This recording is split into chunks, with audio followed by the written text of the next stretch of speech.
नाजरीन, सोचने की बात है कि दुनिया के सबसे बड़े सहरा के बीचों बीच जहां मीलों तक सिर्फ रेत ही रेत नजर आती है, वहां कोई आम इंसान तो ठहरना भी पसंद नहीं करता। दिन के वक्त सूरज आग बरसाता है, रात को ठंडी हवाएं हड्डियों को जमा देती हैं और दरमियान में रेत के तूफान हर शय को निगल जाने पर तुले होते हैं। लेकिन हैरत की बात यह है कि इब्राहिम ट्राओरे ने इसी वीराने के दिल में एक इंटरनेशनल एयरपोर्ट बनाने का ऐलान किया है। सवाल यह है कि आखिर वो ऐसा क्यों कर रहा है? क्या ये महज एक ख्वाब है या फिर आने वाले कल के लिए एक बड़ी तैयारी?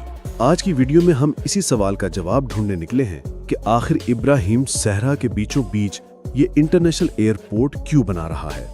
तो दोस्तों, दुनिया के नक्शे पर अगर आप नजर डालें तो साफ पता चलता है कि सहरा अफ्रीका के बिल्कुल दरमियान में एक कुदरती पुल की हैसियत रखता है। ये इलाका मशरकी अफ्रीका को मगरबी अफ्रीका से जोड़ता है और शुमाली हिस्से को यूरोप तक पहुंचाता है। दूसरे अल्फाज में कहें तो जो मुल्क यहाँ कदम जमाएगा वो बैक वक्त 3 समतों पर अपनी गिरफ्त मजबूत कर लेगा। सोचने की बात यह है कि हवाई सफर हमेशा सबसे तेज और महफूज रास्ता माना जाता है। अगर सहरा के बीचों बीच एक इंटरनेशनल एयरपोर्ट बना दिया जाए तो ये पूरे बरे आजम के लिए एक शॉर्टकट बन जाएगा।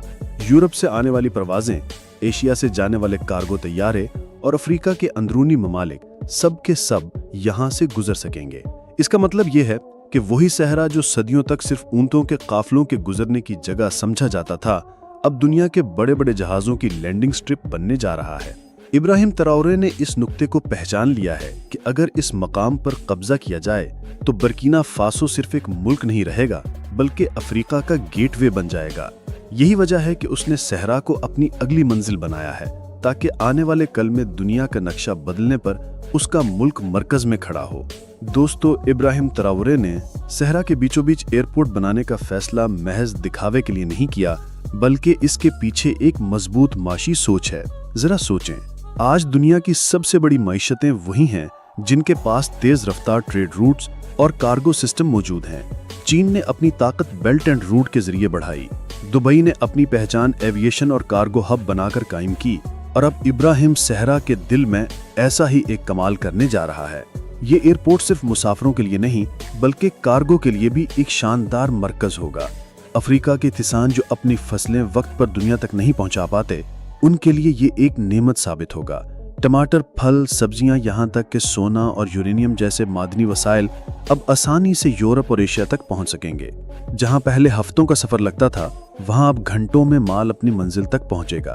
इसका मतलब है बरामदात में कई गुना इजाफा और मुल्क के लिए जबरदस्त ज़र मुबादला। सिर्फ यही नहीं, जब दुनिया भर की एयरलाइंस और कार्गो कंपनियां यहाँ रुकेंगी तो बर्किना फासो के खजाने में अरबों डॉलर सालाना आएंगे। ईंधन, होटलिंग, मुरम्मत और ट्रांजिट फीस, ये सब आमदनी का एक नया दरवाजा खोलेंगे। इस मंसूबे के साथ हजारों मुकामी लोगों को रोजगार मिलेगा, नई मार्केटें खुलेंगी और सहरा के आसपास के इलाके एक बड़ी तिजारती मंडी में बदल जाएंगे। इसके अलावा ये एयरपोर्ट सिर्फ टूरिज्म ही नहीं बल्कि आलमी एयरलाइंस के लिए भी एक नया हब होगा। तवील फासले की परवाजों के लिए ये एक रिफ्यूलिंग स्टेशन बन सकता है। दुबई और दोहा की तरह यहाँ भी बड़े बड़े जहाज रुकेंगे, ईंधन भरेंगे, मुसाफिर उतारेंगे और नए मुसाफिर लेकर आगे बढ़ेंगे। इसका सीधा मतलब यह है कि बर्किना फासो का नाम एक नए दुबई की तरह उभरेगा और दुनिया की एयरलाइंस इसके बगैर अपने रूट्स मुकम्मल नहीं कर सकेंगी। नाजरीन, माहरीन का कहना है कि सहरा के बीचों बीच एयरपोर्ट बनाने का मतलब है कि यहाँ हर चीज गैर मामूली होनी चाहिए, क्योंकि ये जगह आम शहरों जैसी नहीं। गर्मी की शिद्दत 50 डिग्री से भी ऊपर पहुंच जाती है, रेत के तूफान लम्हों में सब कुछ ढांप लेते हैं और पानी का नामो निशान तक नहीं होता। ऐसे में एक आम डिजाइन कारआमद नहीं हो सकता। यही वजह है कि इब्राहिम ट्राओरे ने ऐलान किया है कि ये एयरपोर्ट दुनिया की मुदरीन तरीन टेक्नोलॉजी से लैस होगा। सबसे पहले बात करते हैं तवानाई की। ये एयरपोर्ट मुकम्मल तौर पर सोलर एनर्जी पर चलने वाला होगा। सहरा में सूरज की रोशनी बेइंतहा मिकदार में मौजूद है और इब्राहिम ने फैसला किया है कि इस ताकत को ज़ाया करने के बजाय इसे एयरपोर्ट की लाइटिंग, कूलिंग सिस्टम्स और दीगर ज़रूरियात के लिए इस्तेमाल किया जाए। इस तरह ये प्रोजेक्ट माहौल दोस्त भी होगा और बिजली की कमी का शिकार भी नहीं होगा। रनवे का डिज़ाइन भी गैर मामूली होगा। आम रनवेज के मुकाबले में यहाँ खास कोटिंग की जाएगी ताकि रेत के तूफान और शदीद दर्जा हरारत से इसे नुकसान न पहुँचे। जहाज़ों के पहियों के लिए खास एंटी डस्ट टेक्नोलॉजी लगाई जाएगी ताकि रेत इंजन में दाखिल न हो। टर्मिनल बिल्डिंग्स ऐसी बनाई जाएंगी जो बाहर से देखने में सहरा के टीलों जैसी लगेंगी, لیکن اندر سے انتہائی مدرین اور پرتشوش ہوں گی۔ اس کے علاوہ کولنگ سسٹم بھی اپنی نوعیت کا منفرد ہوگا۔ بلڈنگز کے اندر زیر زمین پانی کے ذخائر اور اسپیشل ڈیزرٹ کولنگ مشینز استعمال ہوں گی جو گرمی کو کم کریں گی۔ مسافروں کے لیے ایسی آرام دہ لاؤنجز بنائی جائیں گی جنہیں دیکھ کر لوگ دبئی اور دوحہ کے ایئرپورٹس کو بھول جائیں گے۔ یہ منصوبہ صرف سہولت نہیں بلکہ ایک میسج ہے کہ برکینا فاسو ماڈرن ٹیکنالوجی کے استعمال میں کسی سے پیچھے نہیں۔ یہ وہ ایئرپورٹ ہوگا جو آنے والے وقت میں دنیا کے انجینئرز کے لیے ایک مثال بنے گا۔ دوستو، یاد رہے کہ کسی بھی بڑے منصوبے کی اصل تکمیل تب ہوتی ہے جب اس کے اثرات عوام تک پہنچیں۔ ابراہیم تراورے نے صحرا کے بیچوں بیچ ایئرپورٹ کا خواب صرف اپنی حکومت کی شان بڑھانے کے لیے نہیں دیکھا، بلکہ اس کا سب سے بڑا مقصد اپنے عوام کو روزگار اور سہولیات فراہم کرنا ہے۔ ایئرپورٹ کی تعمیر کے دوران ہزاروں مزدوروں، انجینئرز اور ٹیکنیشینز کو روزگار ملے گا۔ جب یہ منصوبہ مکمل ہوگا تو اس کے ساتھ ہوٹل، ریسٹورنٹس، مارکیٹ، سکول اور ہسپتال کھلیں گے۔ اس کا مطلب ہے کہ صحرا کا سنسان علاقہ روزگار کا نیا مرکز بن جائے گا۔ مقامی لوگ جو کبھی دور دراز شہروں میں مزدوری کرنے پر مجبور تھے، اب وہ اپنی ہی علاقے میں اچھی نوکریاں کر سکیں گے۔ ذرا سوچیں، صحرا ایک ایسا مقام ہے جہاں سے نہ صرف پورے افریقہ بلکہ یورپ اور مشرق وسطیٰ پر بھی نظر رکھی جا سکتی ہے۔ ایمرجنسی کے وقت جنگی طیاروں کی لینڈنگ کے لیے یہ ایک بہترین جگہ ثابت ہوگی۔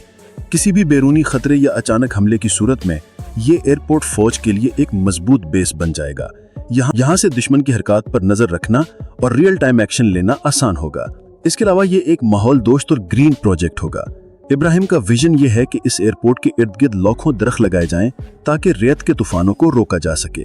یہ درخت نہ صرف ایئرپورٹ کو محفوظ کریں گے بلکہ آس پاس کے ماحول کو بھی بدل دیں گے۔ صحرا میں سبزہ آنا گویا ایک معجزہ ہوگا جو مقامی موسم کو معتدل کرے گا۔ اسی کے ساتھ پورا ایئرپورٹ کاربن فری ڈیزائن پر بنایا جا رہا ہے۔ تمام توانائی کا انحصار سولر پاور پر ہوگا تاکہ فضا میں آلودگی نہ پھیلے۔ ناظرین، ایک بات طے ہے، اگر یہ منصوبہ مکمل ہو گیا تو صحرا کے بیچوں بیچ صرف ایک ایئرپورٹ نہیں بنے گا بلکہ ایک نیا افریقہ ابھرے گا۔ وہ افریقہ جو دوسروں پر انحصار نہیں کرے گا بلکہ خود دنیا کے فیصلے کرنے میں شامل ہوگا۔ اب فیصلہ آپ کے ہاتھ میں ہے کہ کیا آپ سمجھتے ہیں کہ یہ ایئرپورٹ واقعی دنیا کا سب سے اہم فضائی مرکز بن سکتا ہے؟ اپنی رائے کامنٹس میں ضرور دیں اور ویڈیو کو آخر تک دیکھنے کے بعد دوسروں کے ساتھ شیئر کریں تاکہ سب جان سکیں کہ صحرا کے بیچوں بیچ ابراہیم تراورے آخر ایک انٹرنیشنل ایئرپورٹ کیوں بنا رہا ہے۔